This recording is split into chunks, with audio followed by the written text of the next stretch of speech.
one of the things that disturbs me about political correctness, among many things that disturb me about political correctness, is its grounding in postmodern thought. And the postmodernists don't believe in rationality or debate.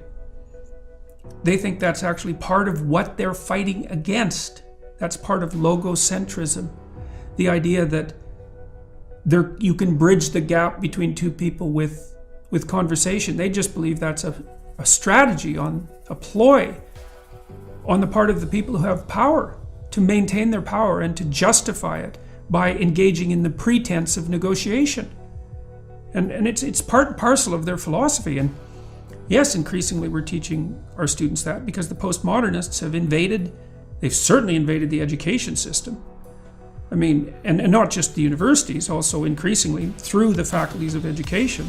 In our culture, we always have discussions about rights. My rights are being trampled on. My rights are being trampled on. Well, of course they're being trampled on. Everyone's rights get trampled on, and some more than others, obviously.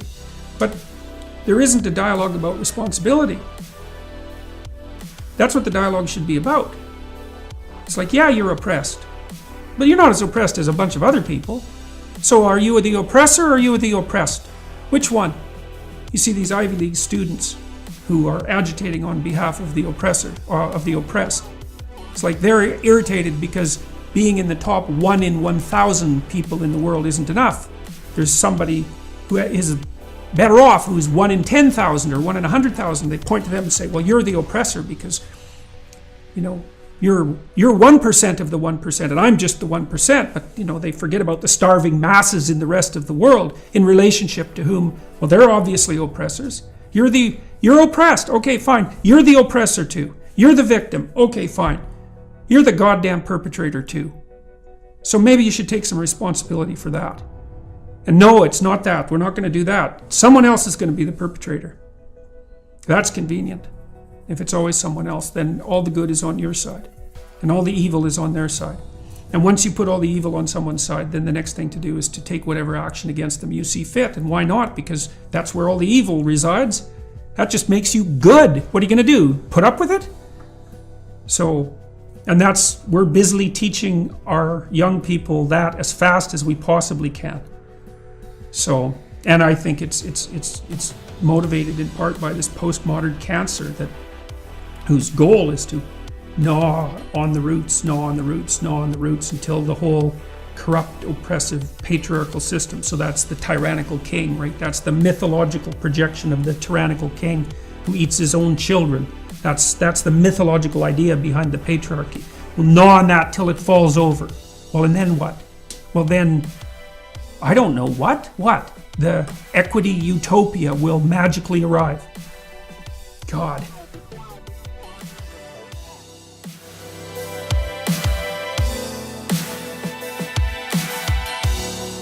Of course, contributors to poverty are, well, it's not so good to have a low IQ. People don't like the idea of IQ because it seems so arbitrary. You have a high IQ. Well, it's not like you deserve it exactly. You're set up that way pretty much right from the beginning. It's very, very, very, very stable. You can make a high IQ person stupider by, not educating them up to the level of their possibility, but taking someone who has a low IQ and trying to raise that, it's like, if you can figure out how to do that, well, it's Nobel Prize time for you, because people have tried that a lot. And most recently with those, lumosity games and that sort of thing. And the evidence that those produce anything other than brilliant performances on the lumosity game itself is basically zero. We haven't been able to figure out how to see, because intelligence is a cross-domain phenomena. And you can get really good in a single domain by practicing like mad. And what you'd want is to practice like mad in a single domain and hope that it generalized to other domains.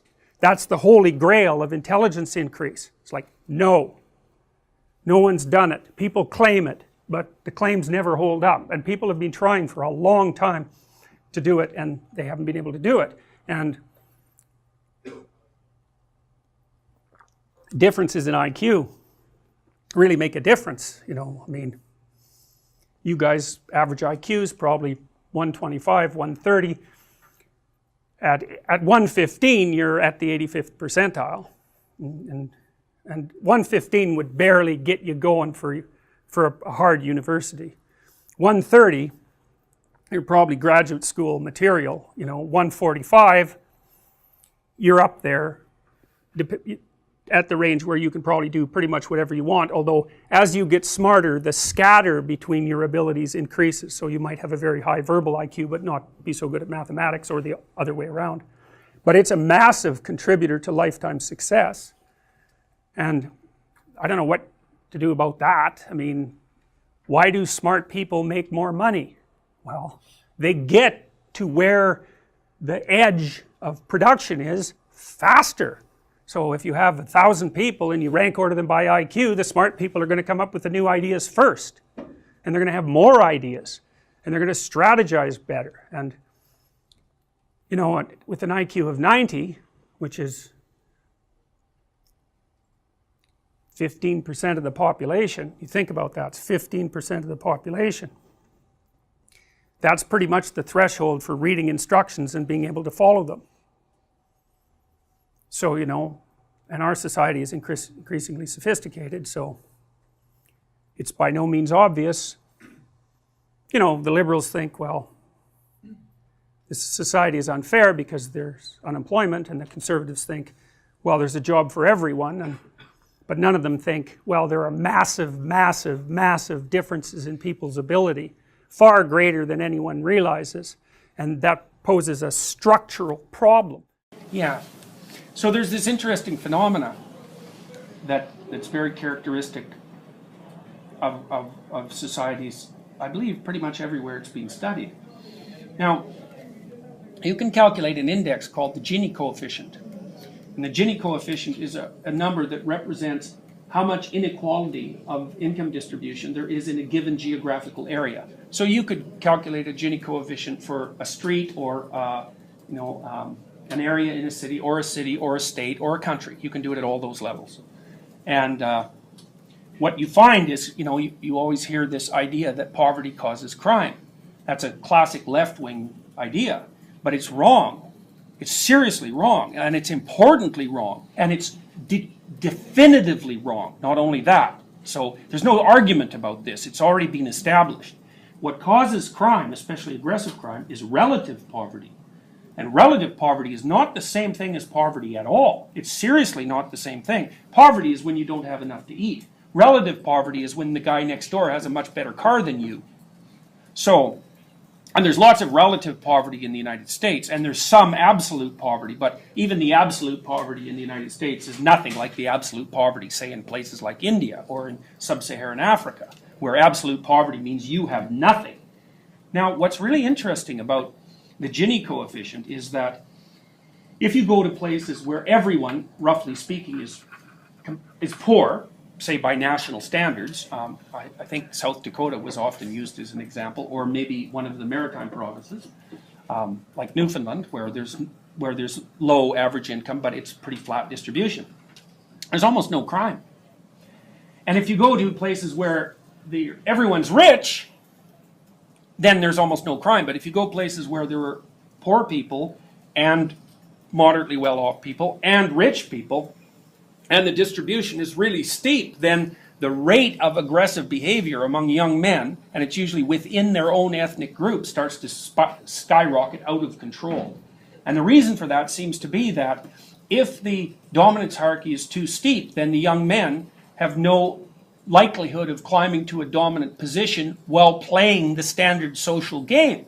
And so what they do is turn to aggression to make their mark on the world. And it works too. That's the other thing, is that, make no mistake about it, if you're looking for status in a place where status is hard to achieve, and you're the meanest, toughest guy around, then, and around a bunch of people who, like you, don't have much money, then you're going to benefit from that status. It works. Yeah. Would that be part of the reason why? Because I think that the violent crime rate in the U.S. is higher than it is in Canada. Would that be part of the reason why? Sure. Or? Okay. Sure. Yeah. I mean, you can make a real conservative argument for making sure that the conservatives are very anti-income distribution, and we figure that's because of the guys that have this male independence You know, they identify with this male independence factor. They don't want to be distributing resources to people who are down the dominance hierarchy because they want them down in the dominance hierarchy. They want there to be a difference between the people on top and the people on the bottom so that they can be the people on top so that it increases their relative attractiveness. Like, it's a perfectly logical game. And they presume that, well, the rules are set up and like every man can go for it, do his best, and the winner wins and the loser loses, and that's just how it is. And don't ask me to fix it because I don't want to, you know. And besides that, I find it distasteful to attempt to fix it. More than that, right? Because it's a moral issue. It's not just an intellectual issue. So you can make a case. However, you can make a case from the conservative point of view, especially with regards to, say, beliefs in religious traditionalism and the desire to maintain social stability, that you shouldn't let income distribution become too unequal. Like, one of the big things your society has to do is to make sure that that doesn't get out of hand, because it tends to get out of hand. It tends towards a few people having everything and almost everyone else having nothing. It's a natural, in a sense, it's a natural consequence of economic progression, which is actually something that Marx pointed out, although an Italian named Pareto had figured it out at approximately the same time, and I think with a lot more conceptual clarity. But the more unequal you let your society get, the higher the probability of death, roughly speaking, through violent causes. And you know,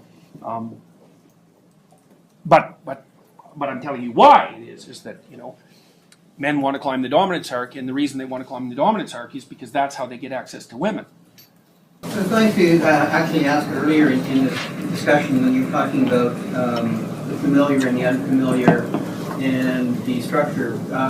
So it seems like we all want to live within a structure, but we don't want the rules to apply to ourselves. Well, we have this contradictory problem. We want to be protected by the structure, but we want to advance our position within it. And so that means what that should mean, and this is, I think, the definition of civilized behavior, is that you're allowed to advance your position within the structure as long as you don't disrupt it negatively. You know, and I think most people do that. In fact, I think people in civilized countries do that so effectively that it's an absolute incomprehensible miracle. I can't understand how or why it ever got established. But like a psychopath will climb the ladder and cut the rungs off underneath them, fundamentally, right? It's like he doesn't care. He doesn't even care if the damn thing maintains itself. You know, he's perfectly willing to have it destroyed after he's exhausted it. You know, but if everyone acted like that, or even if a fairly substantial percentage of people acted like that, the whole thing would come to a halt virtually, like in no time flat. So I mean, why? See, you might, here's a reason, likely.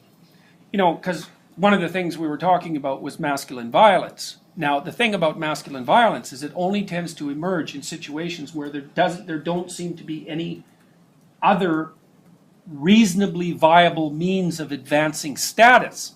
So it's not reasonable to say that men are aggressive. You can say that on average men are more aggressive than women. And you can also say that if you put men in a situation where they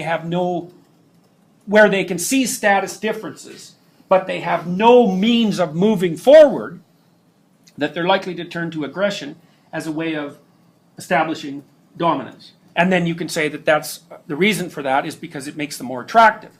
Well, the fundamental reason, yeah? Yeah, just like to add on, I read this article once that talked about how polygamous societies are more violent than women. Yeah, absolutely. It's for the same reason, because like when one guy has two wives, that means there's 50% of the population have no. That's right. No access to sex. Yeah, that's exactly right. That the evolutionary psychology explanation for the pathology of polygamy is that once you let it establish itself, then the men get ultra-violent. So would you say that like monogamy would almost be like the basis for like civilized society? Many people have said that. And yes, I think you can make a strong case for that. And I think the fundamental reason is the one that you just pointed out. You know, the idea is, well, would you rather have one woman or die? You know, or sorry, that's not quite right. Would you rather? No, that's not quite right. Would you? It's more like, would you be willing to limit yourself to one partner, or have a shot at many partners but a much higher probability of dying? Yeah. Right. And, you know, some guys will take that. They'll take the high-risk approach, you know.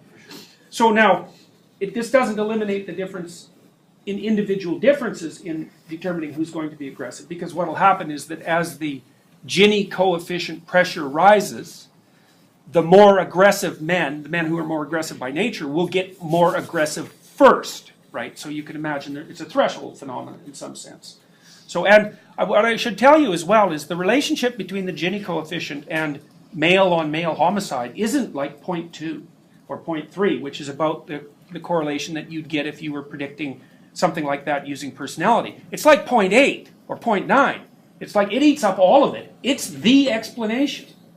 So it's a huge effect. You know, it's so big an effect that you could basically say, oh, well, we figured that out, although psychologists never know when they figured anything out, and they keep endlessly retesting it over and over and over because, you know, we don't know how to bring our science to a stop. But if you don't accept the Gini coefficient aggression data, it's like you might as well throw the rest of social sciences out the window, because the effect is unbelievably powerful. What geographical area does this take place in? You can do it at any level of analysis. You can do it by county, you can do it by city, you can do it by state, and you can do it by country. And it works on all of those levels. Like it predicts aggression level? You bet. Yeah, and that's a great question. I mean, the methodologically sophisticated studies have done exactly that to ensure that it's actually this phenomena rather than other factors that might be operative in that particular geographical area. So countries with a higher Gini coefficient are more violent, and cities within that country that have a higher than average Gini coefficient for that country are more violent on average. It's a very, very robust finding. What kind of relationship do you have with your father? Your real father? It's often ambivalent, right? Because there's an element of him that encouraged you, hopefully, because without the encouragement of your father, man, the world is a dismal place. It's very difficult to be a courageous person unless you have your father in body and spirit behind you. It's very demoralizing. Like, it really kills people not to have their mother. They just don't recover from that. And I think people can recover from a fragmented father relationship, but it's the next worst thing. You know, because if your father rejects you or doesn't form a relationship with you, it's as if the spirit of civilization has left you outside the walls as of little worth. It's very difficult for people to recover from that. So the father should be an encouraging force, but can be a tyrannical and crushing force. And so that's a very difficult thing to get right, partly because if you're my son, then I should impose the highest standards of behavior on you. And I should always be judging what you're doing. I should be judging it with the aim of making the best in you come forward. But getting that balance exactly right is very difficult. And so it's easy for a father to swing too much into judgment, let's say. And of course mothers can play this role too. To swing too far into the domain of judgment and to be too harsh. And to the degree that the father has his own pathologies, he's going to do that imperfectly. You know, he might be someone who's the father who devours his son because he's jealous of the new possibility, the new potential, the struggle for attention and love from the mother or from the other children in the family. There's all sorts of things that can go terribly wrong. So that's the father as wise king, and that's another symbol that's been lost, I would say, to a massive degree in modern universities, because all we're taught is to tear that down. And to not even notice that it manifests itself everywhere, especially in the universities, which are like they're as close to an ideal environment as human beings have ever been able to create. It's as simple as that. And if you can't be grateful for the structure of the university with all its imperfections, then you're completely blind to this element of the archetype. And that's the opposite of it. That's the son that devours, the king that devours his own son. That's a tyrant. You know, that's like the mother who's too overprotective. It's the male version of that. And the mother that's too overprotective says, I'll never let anything happen to you. It's like, well, maybe you actually want to have something happen to you. You know, it's a bit of an all-inclusive statement. It's like, no, I'm going to make you strong so any number of things can happen to you, and when you need some care, I'll be there, but otherwise, like, out into the world with you. That's the right attitude. And for the Father, it's like, get your bloody act together, but I'm on your side. It's not because I want to destroy you or demean you or push you down in the dominance hierarchy, but because I want the best in you to emerge. And so you need standards. It's like, what are you doing wasting your life? There's way more than that to you. Get your act together and bring it out. And that's a message that people really want to hear if they have any sense at all. And generally they do want to hear it. So, you know, I've been talking to a lot of people recently, as perhaps you know, and I was talking to one of the leaders of the Conservatives this morning, and they're asking me about, the person was asking me about Bill C-16, but more specifically about talking to young people, because the Conservative leadership struggle is going on right now. I've been talking to a bunch of them, and I said, well, look, one of the things you could do for young people that no one's doing is to talk to them about responsibility. Because everyone talks to young people about rights. It's like, we need our rights. It's like, oh God, how many rights do you need? You know, really, like, you have more privileges than any people who've ever lived anywhere. Well, it's so dull to hear that. It's so dull. It's so pathetic and what would you call it? It's so demeaning that you have to be protected and have your rights. It's like I said, there's a huge marketplace for responsibility. That's what you want to talk to young people about. It's like, get your act together and do something worthwhile with your life. For the first time in my entire adult life, the Conservatives actually have something to sell young people, right? They could sell them responsibility. It's like, well, why? Because that's where life has meaning with responsibility. The more responsibility you take on, the more meaning your life has. And the higher degree of responsibility that you agree voluntarily to try to bear, the richer your life will be. And no one's ever told that, and it's the case. You know, it's like you have 4 kids, say. Well, that's plenty of responsibility. You're going to have meaning. It's going to be rough, you know, because it's complicated. You have a complicated job, and you try to help the careers of the people around you. You try to solve tough problems and aid suffering and do all of that. It's like, it's weight, it's responsibility, but there's glory in it. There's real glory in it. There's deep meaning in it. And young people are starving for that because no one ever tells them that. It's like, you're way more than you think, man. Stand up, do something difficult. Do something difficult and heroic, right? Burst out of your bonds. It's like, that's a good message. It's a necessary message, because we have to be more than we are, because if we aren't, we're not going to survive. That's why a dragon hoards gold. It's like, what's up with that? Well, it'll eat you, and it will, but it has gold. Well, so what do you do about that? Because it's paradoxical demands. Well, what you want to do is face the dragon and get the damn gold. That's what you want to do.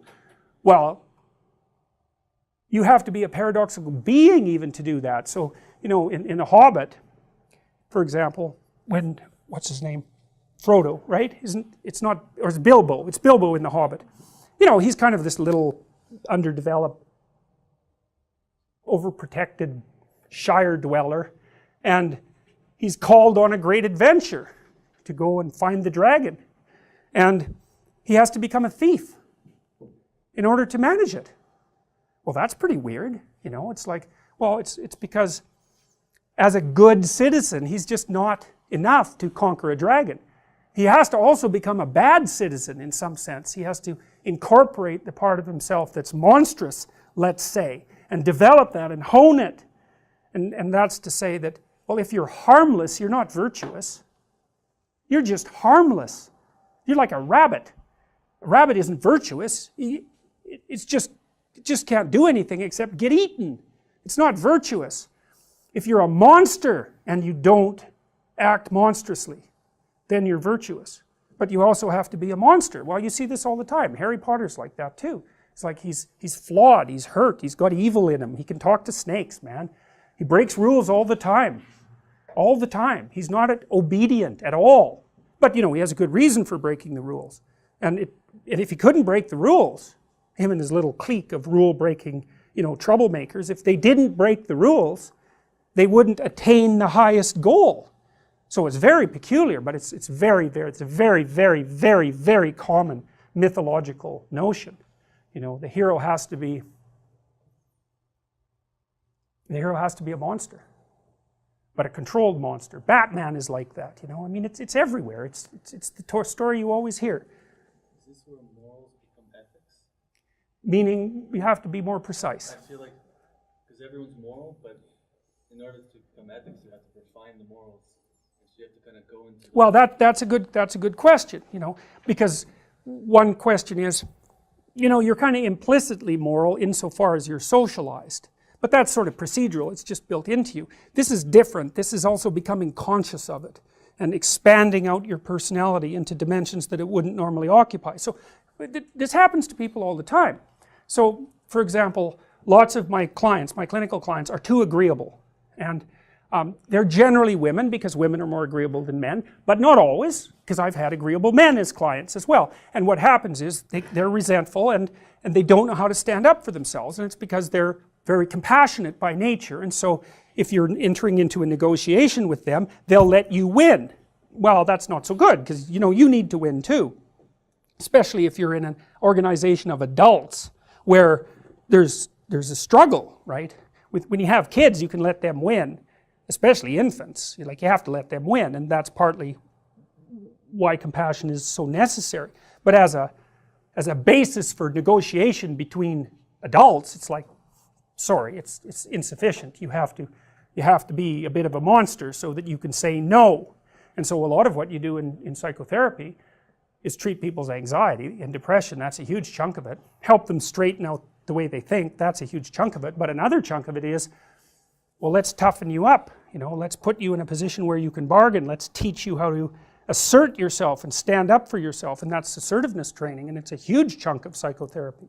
And you need to learn it. It's like, because part of how you regulate your interactions with other people is to negotiate. And you cannot negotiate unless you can say no. You can't do it. And it causes conflict to say no, and if you don't like conflict, which is basically the definition of being agreeable, then you can't tolerate the conflict, and so then you can't negotiate on your own behalf, and so then you keep losing, and you're bullied, and you know, it's not good. Then you get resentful, and it's really not good. So you have to develop your inner monster a little bit, and then that makes you a better person, not a worse person. It's weird, but that's just how it is. You don't want a factual description of every muscle twitch. You want them to distill their experiences down into the gist, which is the significance of the experience. And the significance of the experience is roughly what you can derive from listening to the experience that will change the way that you look at the world and act in the world. So it's valuable information, and they can tell you a terrible story, and that can be valuable because that can tell you how not to look at the world and act in it, or they can tell you a positive story. You can derive benefit either way, which is why we also like to go watch stories about horrible psychopathic thugs, you know, and hopefully we're learning not to be like them, although there are additional advantages in that, you know, you might say that someone who is incapable of cruelty is a higher moral being than someone who is capable of cruelty, and I would say, and this follows Jung as well, that that's incorrect, and it's dangerously incorrect, because if you are not capable of cruelty, you are absolutely a victim to anyone who is. And so part of the reason that people go watch anti-heroes and villains is because there's a part of them crying out for the incorporation of the monster within them, which is what gives them strength of character and self-respect, because it's impossible to respect yourself until you grow teeth. And if you grow teeth, then you realize that you're somewhat dangerous, or maybe somewhat seriously dangerous, and then you might be more willing to demand that you treat yourself with respect and other people do the same thing. And so that doesn't mean that being cruel is better than not being cruel. What it means is that being able to be cruel and then not being cruel is better than not being able to be cruel. Because in the first case, you're nothing but weak and naive. And in the second case, you're dangerous. but you have it under control. And a lot of martial arts concentrate on exactly that as part of their philosophy of training. It's like, we're not training you to fight, we're training you to be peaceful and awake and avoid fights.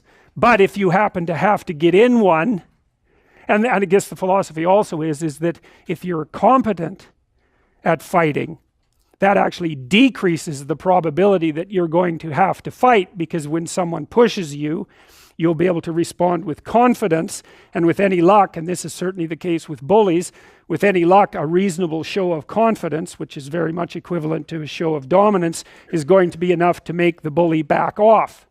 And so the strength that you develop in your monstrousness is actually the best guarantee of peace. And that's partly why Jung believed that it was necessary for people to integrate their shadow. And he said that was a terrible thing for people to attempt, because the human shadow, which is all those things about yourself that you don't want to realize, reaches all the way to hell. And what he meant by that was, it's through an analysis of your own shadow that you can come to understand why other people are capable, and you as well, of the sorts of terrible atrocities that characterized, let's say, the 20th century. And without that understanding, there's no possibility of bringing it under control. When you study Nazi Germany, for example, or you study the Soviet Union, particularly under Stalin, and you're asking yourself, well, what are these perpetrators like? Forget about the victims, let's talk about the perpetrators. The answer is, they're just like you. And if you don't know that, that just means that you don't know anything about people, including yourself. And then it also means that you have to discover why they're just like you. And believe me, that's no picnic. So that's enough to traumatize people, and that's partly why they don't do it. And it's also partly why the path to enlightenment and wisdom is seldom trod upon, because if it was all a matter of following your bliss and doing what made you happy, then everyone in the world would be a paragon of wisdom. But it's not that at all. It's a matter of facing the thing you least want to face. And everyone has that there's this old story in King Arthur where the knights go off to look for the Holy Grail, which is either the cup that Christ drank out of at the Last Supper, or the cup into which the blood that gushed from his side was poured when he was crucified. The stories vary, but it's basically a holy object, like the phoenix in some sense, that's a representation of transformation. So it's an ideal. And so King Arthur's knights, who sit at a round table because they're all roughly equal, go off to find the most valuable thing. And where do you look for the most valuable thing when you don't know where it is? Well, each of the knights looks at the forest surrounding the castle and enters the forest at the point that looks darkest to him. And that's a good thing to understand, because the gateway to wisdom and the gateway to the development of personality, which is exactly the same thing, is precisely through the portal that you do not want to climb through. And the reason for that's actually quite technical. This is a Jungian presupposition too, is that, well, there's a bunch of things about you that are underdeveloped, and a lot of those things are because there's things you've avoided looking at because you don't want to look at them, and there's parts of you you've avoided developing because it's hard for you to develop those parts. And so it's by virtual necessity that what you need is where you don't want to look, because that's where you've kept it. And that's why there's, an idiosyncratic element of it for everyone. Your particular place of enlightenment and terror is not going to be the same as yours, except that they're both places of enlightenment and terror. So they're equivalent at one level of analysis and different at another. So anyways, back to fiction and what it does. It distills truth, and it produces characters that are composites. And the more they become composites, the more they approximate a mythological character. And so they become more and more universally true and more approximating religious deities. But the problem with that is they become more and more distant from individual experience. And so with literature, there's this very tight line where you need to make the character more than merely human, but not so much of a god that, one of the things that happened to Superman in the 1980s, Superman started out, he's got a heavenly set of parents, by the way, and an earthly set of parents, and he's an orphan like Harry Potter, very common theme, is that when Superman first emerged, he could only jump over buildings, you know, and maybe he could stop a locomotive, but by the time the 1980s rolled around, like, he could juggle planets and, you know, swallow hydrogen bombs, and, you know, he could do anything. Well, people stopped buying the Superman comics because how interesting is that? It's like something horrible happens and Superman deals with it. And something else horrible happens and Superman deals with it. And it's like, that's dull. He turned into such an archetype. He was basically the omniscient, omnipresent, omnipotent God, and that's no fun. It's like God wins, and then God wins again, and then again God wins, and, you know, so then they had to weaken him in different ways with kryptonite, you know. So green kryptonite kind of made him sick, and red kryptonite, I think, kind of mutated him, if I remember correctly. And anyways, they had to introduce flaws into his character so that there could be some damn plot, and that's something to think about, you know. There's a deep existential lesson in that your being is limited and flawed and fragile. You're like the genie, which is genius in the little tiny lamp, you know, this immense potential, but constrained in this tiny little living space, as Robin Williams said when he played the genie in Aladdin.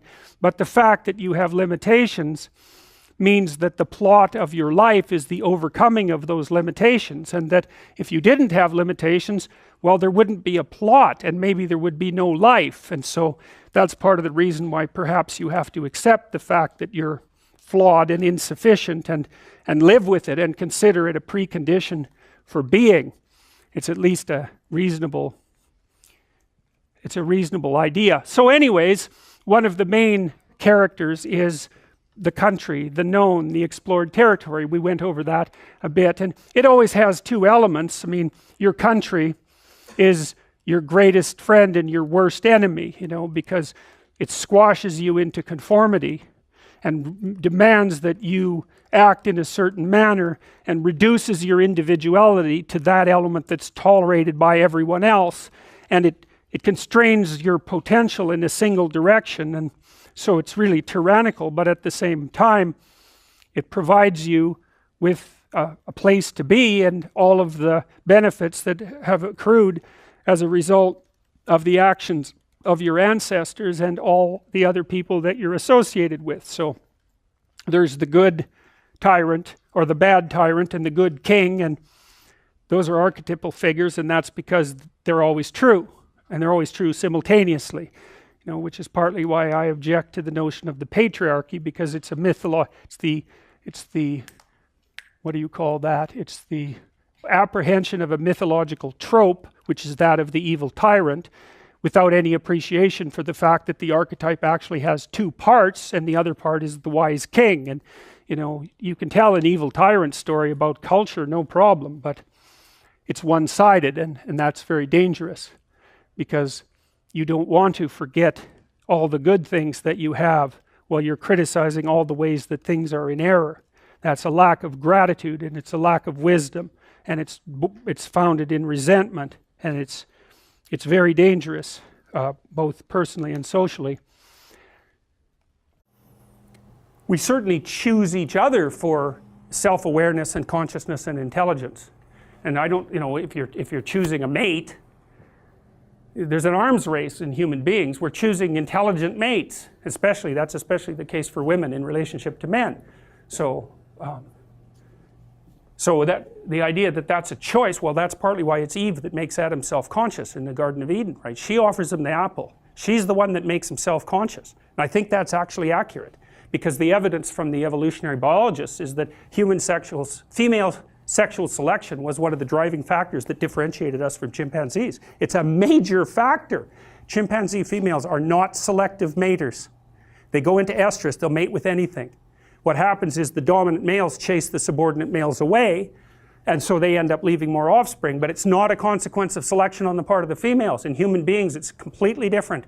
Concealed ovulation and intense selection pressure from women on men. You have twice as many female ancestors as you have male ancestors.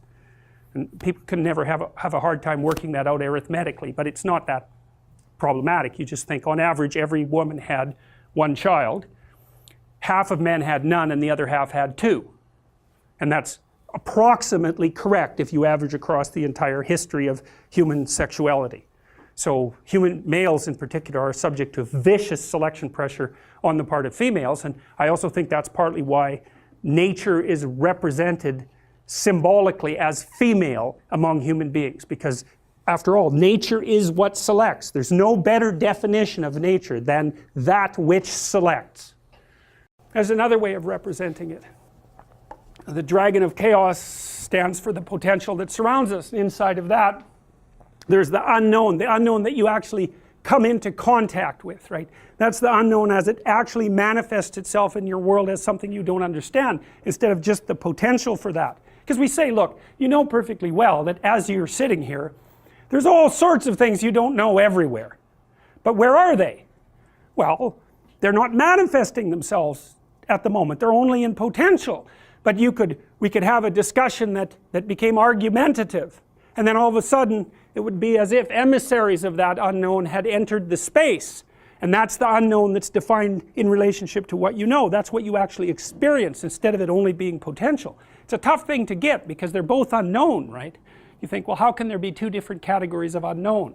Well, latent and manifest, that's a good way of thinking about it. You know, in a relationship, it's going stably, but you know that sooner or later something will come up. Okay, up. From where? Why up? Well, from beneath. Well, what do you mean beneath? Well, it's from your complex. The person you're in a relationship with is complicated and complex. That's implicit in you. It's inside your conceptual structure. That's a way of looking at it. Now and then, when there's a disagreement, it will manifest itself, and you know that. You know that there's still trouble brewing ahead in a relationship, always. And that's part of what keeps them alive. There's an interesting piece of empirical work done on this a while back. So you might think, well, what does the optimal relationship look like in terms of positive and negative emotion? You might say, well, utopia, nothing but positive interactions. It's like, no. Imagine you get people to code the interactions they have with their partner during the day. You know, you sample it. You say, was that interaction positive or negative? And then what you're trying to do is predict the longevity of the relationship. Okay, so here's the data. If it falls under 5 positive interactions to 1 negative interaction, the relationship doesn't continue. Fair enough, too much negative. That's easy to understand. If it exceeds 11 positive to 1 negative, the relationship doesn't last. Why? No challenge. Right? What do you want from your partner? Bliss? No. No, you don't. You want periods of peace punctuated by a good fight. And because that means you respect them, it means you have something to offer each other, and it means that you're both growing. And so you don't want the fight to be too dramatic because, well, then you retreat, you can't settle it. But the person that you can completely map and who only does positive things for you, it's like, A, you don't know that person. B, they're not communicating with you, nor you with them. Maybe they're just subordinating themselves to you or you to them. And you're not growing. You want someone who can, a real relationship is a wrestling match. It's a grappling phenomena that you both emerge transformed from. And that's what people want. They don't want a pushover. Not unless there's something wrong with them. You know, a narcissistic person who never wants to be challenged will want a partner who does nothing but deliver exactly what they're told to deliver, but they will mistreat them beyond belief, and perhaps deservedly so. So what does it mean for this symbol to emerge from, the feminine symbol, let's say, to emerge from chaos? Well, this is a picture of Venus, the goddess of love, right? And so I cut this picture out of a larger picture, and it's Venus manifesting herself in a transcendent space, in the sky, in the same way that Christ did in the previous representation. And she has rays coming off her, and there's all these men who are knights kneeling in front of the image. Well, what does that mean? Well, it means that men use the image of female perfection to motivate themselves. And that's exactly right. That's precisely what they do. You see that in the Tom Sawyer story. So Tom Sawyer is about 12 years old, and he's still hanging around with his friends like Huck Finn. And this girl moves across the street, Becky, and she comes out, and he's struck by her for the first time in his life. Something's changed. And the first thing he does is hop up on a picket fence and show off and balance in front of her. And he's saying, well, look at me, look at me.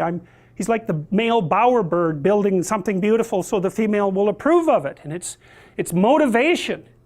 You know, and that's something that I think modern women don't really understand about men. They don't understand that, at least to the degree that males are uncorrupted and not bitter because of being rejected, they're doing everything they can to kneel before the eternal image of the feminine and try to make themselves worthy. That's the chivalry story, right? That's what you should encourage in your partner. So out of chaos emerges this first form. It's the feminine form.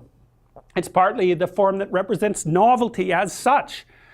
So, and on one hand it's promise, on the other hand it's threat. That you wouldn't believe, and I don't know, because I don't understand the situation with women as well as I understand the situation with men, obviously, being a man. But I don't know if women have any idea how paralyzing they are to especially young men. A very large number of my clinical clients, but also young men I've talked to in general, are absolutely terrified of women because they're terrified of being rejected. And the terror exists in precise proportion to their attraction to the woman, which is a horrible paradoxical situation to be in. It's often why men make such fools of themselves in front of women that they're attracted to. It's because, first of all, they don't see the woman that they're attracted to, because what the hell do they know about her? They don't see her as an individual. They see her as the manifestation of a judgmental ideal. And then it's only in establishing the relationship with the actual woman that they can start differentiating between the judgmental ideal and the actual individual woman. And that also requires a sacrifice. And the sacrifice is, you never can have an ideal woman. So to have a relationship with any woman, you have to sacrifice the relationship with the ideal woman, and you have to see the individual woman and separate her from the ideal. And that's the same thing that happens to the hero in Sleeping Beauty, right? He sees the evil queen who actually turns into the dragon of chaos, and it's not until he can defeat her that he can establish a relationship with the actual princess. And that's exactly the case. I had one of my clients who ran this men's group, which was quite interesting. One of the things they had the initiates do, which was very intelligent, was to go out and ask 50 women in one day for their phone numbers. Why? Politely, properly, you know. It was a game, but it wasn't a stupid game. And the idea was, get over your fear of rejection. And how do you do that? By encountering it continually and continually and continually, so that you're no longer paralyzed by this. Because postmodernism manages, as a response, it's a response to the Nietzschean dilemma, right? The cornerstone of civilization has been demolished by rational critique. And no wonder, it needed to be criticized, but it needed to be more deeply understood. And criticism and deep understanding are the same thing, unless the criticism is only destruction. Because if you criticize something, what you're doing is separating the wheat from the chaff. You're not burning all of it. You're saying, well, not this, but definitely this, definitely this. And that's what education should provide you with the opportunity to do as well. What should we conserve and what should we dispense with? Well, we conserve what's centrally true, and now we need to understand it. We have to conserve the idea that the individual has an infinite responsibility to the direction of being. And we know that. You know perfectly well that you live in a relationship with your own conscience. And when you violate the moral order that's part and parcel of your soul, you're ashamed and hide and bitter. And then you get angry. You can't show your face to other people. You can't even look at yourself in the mirror. And you know perfectly well that's true, even though you may not know what to do about it or how to get out of it. There's a moral order built into human beings. If there wasn't, there's no way we could even communicate with one another, because there'd be no rules of communication. There'd be nothing that we mutually wanted or expected from each other. You know, one of the things I've figured out is that we're all appalled when we run into another person who is not yet the Redeemer. Every person you ever meet, you're dissatisfied with because they're not who they could be. And you're broadcasting that message at everyone all the time. You're not who you could be. You're not who you could be. You're not who you could be. I'm not who I could be. And we're all facing each other with our emotional displays, pleading with each other to become that which we could become. And everyone knows it. But we won't do it. And it's no wonder. The postmodernists, they're the They're the logical conclusion of the Nietzschean dilemma. God is dead. The value structure collapsed. The specter arises of all value structures collapsing. That's the postmodernist dogma. All value structures have collapsed. They're only there for the purposes of exclusion. They have no intrinsic value. It's a very, very powerful argument. That's why it dominates the universities. That and the fact that it allows people to dispense with their moral responsibility, which is something that's never discussed by the postmodernists. But you have to give the devil his due. What's the problem with postmodernism? Well, if all value structures have collapsed, then there's nothing to do. Because in order to do something, one thing has to be better than another, because otherwise, why do it? And so people who are ensconced in the postmodern tradition are undermined by their own philosophy. They can deconstruct their own deconstruction, in which case they might as well just sit there and do nothing, which would actually be preferable to what they're doing now. So how do they extract themselves from that dilemma? They do it illogically, but they don't care. Because the postmodernists, first of all, don't believe in logic. That's a reflection of the logos, which they've dispensed with. Dialogue they don't believe in, because that's a reflection of the logos, which they've dispensed with. Logic and dialogue are irrelevant. Well, that does bring up the problem of what to do. Well, the postmodernists finesse that by reverting to the Marxist doctrines from which postmodernism emerged. And so they say, well, yeah, you can't get any direction from postmodernism, but we're not going to worry about that because we don't worry about such things. What we'll do is just use sleight of hand to push forward the communitarian doctrines out of which our original hypothesis emerged. And everyone says, well, we'll turn a blind eye to the paradox because we actually need something to do. And plus, to the degree that we're communitarian, we can take out our nihilistic resentment and arrogance and ingratitude on every single person we deem to have something more than we have. And so if you're wondering why certain values can exist in the absence of any value, you have to look no farther than to understand that people who are desperate and chaotic will still be angry and destructive. And they can manifest that perfectly with the moral mask that says, well, I'm not really after what you have because you have a little more than me. I'm speaking on behalf of these people who have even less. It's like, it's absolute nonsense. It's so funny watching Yale students complain about the privileged. They're in the top 1/10 of 100% of people who've lived in the entire history of the planet, much less just the people that are on the planet now. They're dominating patriarchs in training, right? They're baby representatives of the patriarchy. And all they do is complain about that tiny, tiny, infinitesimal fraction of people who have slightly more than they have now. It's appalling. And their idiot professors pat them on the back and send them out the world to do that instead of teaching them how to live. They damage their mental health. They hurt our society. They're bringing things down, and that's what they're aiming at. The postmodernists managed to be nihilistic and totalitarian at the same time, which is something that not even Nietzsche dreamed about, despite the fact that he had the greatest imagination for pathology that perhaps ever existed. In addition, they combine the nihilism and the totalitarianism with the worst aspects of dogmatic religion, because what they've essentially established is a cult into which children who attend university are now indoctrinated, at great cost, I might add, and with very little practical outcome.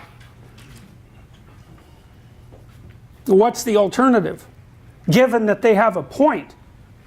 Well, as far as I can tell, the alternative is a proper return to the past, and that is precisely to journey into the chaos, to look at the worst possible thing, and to pull the dead father up from the chaotic depths. That's how you stop being a puppet.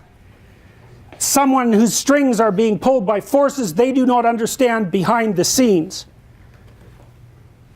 You find out what's great about your culture, this thing that's provided us with everything that we see in this room, this amazing warmth that we're experiencing when it's 30 bloody below outside, the fact that the electricity is on and that computational resources are working and that we can all sit here peacefully and that no one is hungry. In fact, we're too fat. That's our big problem. Oh no, we have so much stuff we're getting fat. Yeah, well, that's a good problem to have. We should have some gratitude for what's been produced that's brought us to this point, and we need to wake up and understand what we're doing. Well, that's what people like, that's what the psychoanalysts were trying to do in the 20th century. That's what all the great clinicians were trying to do, and I would say above all else, that was what Carl Jung was trying to do. He believed firmly that the idea of the divine spark within the individual was a metaphysical reality, by which he meant a reality that actually transcended and existed superordinate to the physical reality, a more real reality. That's whatever consciousness is. Something we understand from a scientific perspective, not at all. That's been represented in our mythologies as far back as we can push them as an independent agent in the world, giving rise to form. That's how we treat each other. That's how we recognize ourselves. That's how we judge each other. You make your bed, and then you lie in it. And everyone knows it. And that's not to say that you're not subject to random and chaotic circumstances and the tragedy of life. Just because you can do some things doesn't mean you can do everything. But you can do some things, and if you don't do them, then things fall apart. And the problem with things falling apart is that you will be happy about it to the degree that you're not trying to repair them. Because to the degree that you do not manifest what's within you, then your life falls apart around you. And everything that could make you better multiplies until you're in a situation where you want the destruction, you want to bring it on. And it's not surprising. Because life can be so terrible that the question of whether or not it should exist at all can be a real question. But the answer to that is life so terrible that it shouldn't exist? Well, the answer is, it depends on how you live it. And if your life is so terrible that you can't bear it, then it raises the question of whether or not you're living it properly. And that's not to say that people don't suffer under burdens that are too great for them to bear. They certainly do. It doesn't matter. Because if you let that embitter you, if you let that destroy your allegiance to the proper path, all it does is make that worse and everything else. It's no out.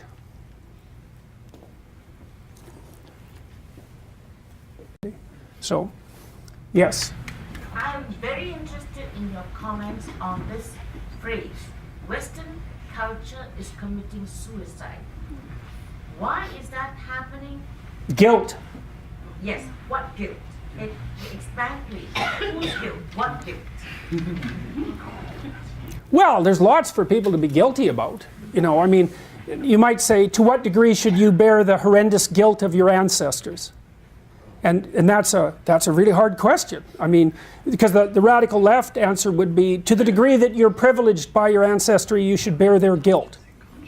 And what, commit suicide?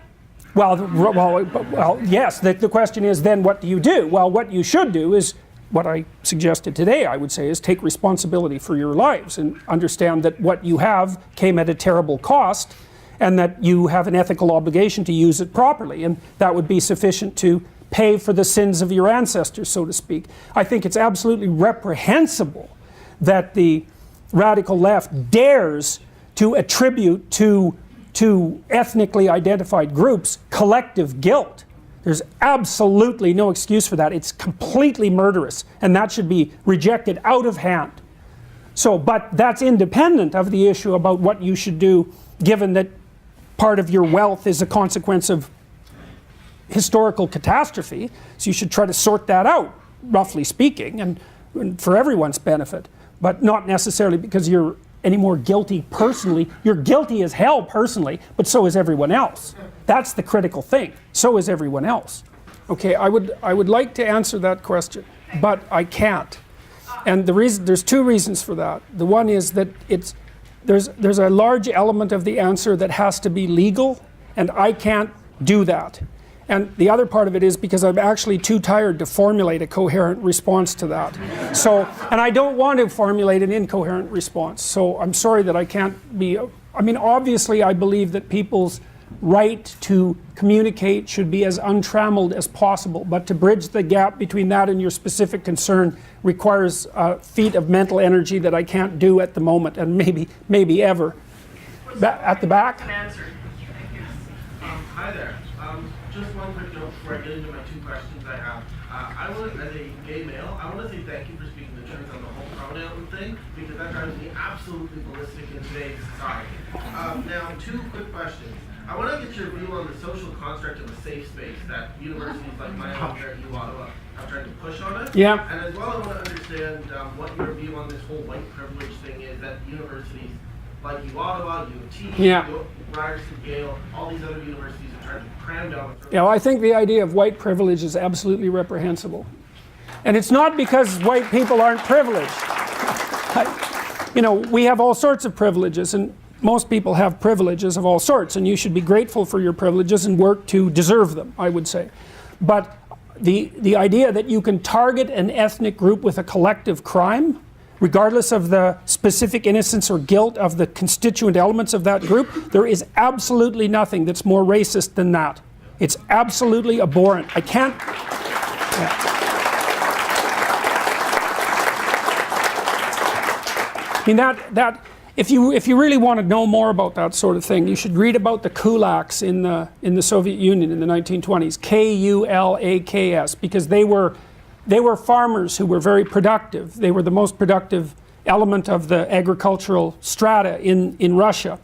And they were virtually all killed or raped and robbed by the collectivists who insisted that because they showed signs of wealth, they were criminals and robbers. So, and one of the consequences of the prosecution of the kulaks was the death of 6 million Ukrainians from a famine in the 1930s. The idea of collectively held guilt at the level of the individual as a legal or philosophical principle is dangerous. It's precisely the sort of danger that people who are really looking for trouble would push. So, and just a cursory glance at 20th century history should teach anyone who wants to know exactly how unacceptable that is. With regards to your first, okay, there's the safe space issue, but you also said something right at the beginning. You announced your sexual preference at the beginning, and I understand exactly why you did that, but I have a comment about that. And this is something for people in the audience to think about. I've received at least 25 letters from transsexual people, and that's quite a few because there aren't that many transsexual people, right? So they're rare, they're very rare, and every single one of them but one was supportive, and the one that wasn't supportive was mildly critical, and they said exactly the same thing that you said, roughly speaking, is that, and so one of the things we want to remember is that just because some noisy activists stand up and say, because I'm a member of this group, or even worse, because I say I'm a member of this group, I am therefore an advocate for that group's interests, is we should just dispense with that self-identification as a worthy representative instantaneously, because it's predicated on the idea that one dimension of a person's identity is sufficiently what would you say, broad and all-encompassing, so that you can infer their political stance, for example, which you can't. And so the trans people that have written me, they all say the same thing. A, those people do not speak for me. B, we're not all the same. C, most of us think that the enforced pronoun issue is doing nothing but drawing negative attention to us. D, most of us just want to be referred to by the other pronoun. That's the whole point. So,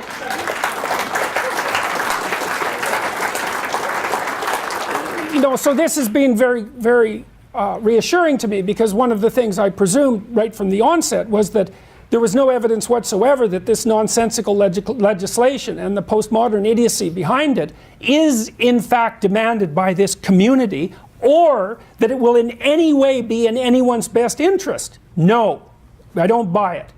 And I think it's rotten right to the core.